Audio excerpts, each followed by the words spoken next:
Çamaşır makinesinde kumaş boyama işlemine bir paket kumaş boyasını karıştırma kabına alarak başlıyoruz.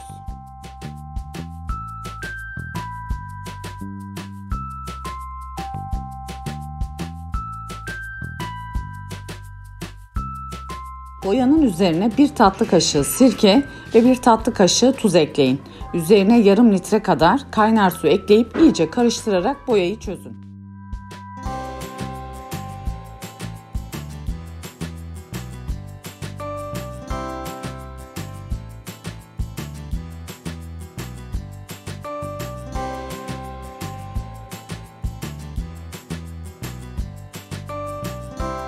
Boyanacak kumaşı iyice yıkayın ve üzerindeki kirlerin arınmasını sağlayın. Boyadığımız ürünün temiz olması gerekmektedir. Makineye yerleştirin ve üzerine makine içerisine hazırladığımız sıcak suda çözülen boya karışımını döküp kapağı kapatın.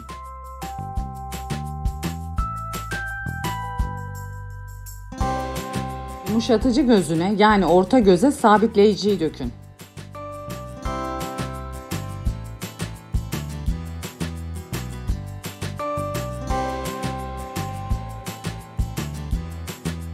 Makineyi en az 60 derece sıcaklık ve 1 saat sürecek programı ayarlayıp çalıştırın.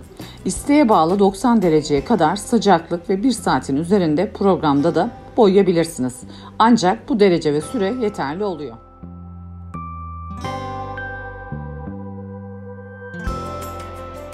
Boyalı suyu direkt makine kazanının içine dökmemizdeki amaç boyalı suyun makine içerisinde gezmek yerine direkt kumaş ile temasını sağlamaktır.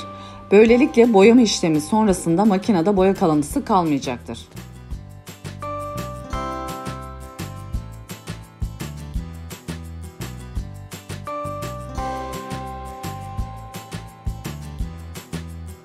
Program sonunda sıkma işlemi de yaptıktan sonra boyanan kumaşı makineden çıkarıp kurutun.